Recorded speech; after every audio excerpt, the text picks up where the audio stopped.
રાજકોટમાં હીટવેવના કારણે ખાનગી દવાખાનાઓમાં ઓપીડી વધી ગઈ છે। શહેરમાં તાવ ઉધરસના કેસીસમાં વધારો થયો છે। તબીબોએ લોકોને કામ વગર ઘરની બહાર ન નીકળવાની સૂચના આપી। સગર્ભા મહિલાઓ બાળકો ઘરની બહાર ન નીકળે તેવું ડોક્ટર દેવાંશી મોરીએ જણાવ્યું છે। લોકો મોઢે રૂમાલ બાંધીને નીકળે। ગરમીમાં દરરોજનું 4 લીટરથી વધુ પાણી પીવું જોઈએ તેવું પણ તેમનું કહેવું છે।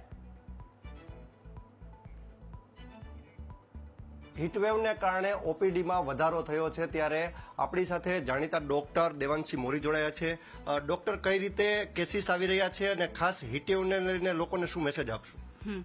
અત્યારે હીટવેવના લીધે કેસીસ વધી ગયા છે, એટલે ખાસ કરીને તડકો હમણાં 42 ડિગ્રી જેટલું ટેમ્પરેચર હોય છે, એટલે એના લીધે એક્ઝોશન છે, ખૂબ જ પરસેવો વળવો, ડાયરિયાના કેસીસ આ બધું આજકાલ આવે છે। અને ડિહાઇડ્રેશનના લીધે ચક્કર આવવા, વોમિટિંગ થવી, એ બધા કેસ બી આજકાલ જોવા મળે છે।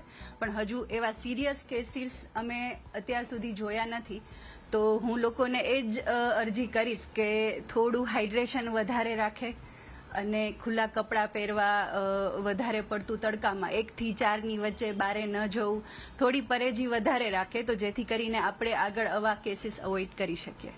ખાસ બપોરના સમયે લોકોને શું તકેદારી રાખવી જરૂરી છે, કારણ કે હજુ પણ આગાહી છે અને 44 થી 45 ડિગ્રી સુધી તાપમાન જવાની શક્યતા છે? હજુ તો સ્ટાર્ટિંગ જ છે, હજુ તો ગરમી અને બધું વધવાનું છે, એટલે ખાસ બપોરે 12 થી 4નો ટાઈમ કે જ્યારે મેક્સિમમ તડકો હોય, સન હોય, ત્યારે બારે ના નીકળવું।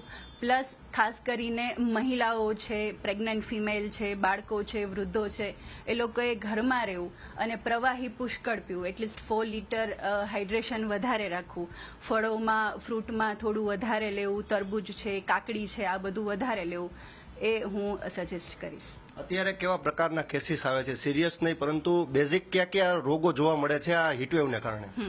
ડાયરિયા છે, ડિહાઇડ્રેશન છે, પાણી શરીરમાં ઓછું થવાથી ચક્કર આવવા, વોમિટિંગ થવી, આ બધા કેસ અત્યારે વધારે જોવા મળે છે।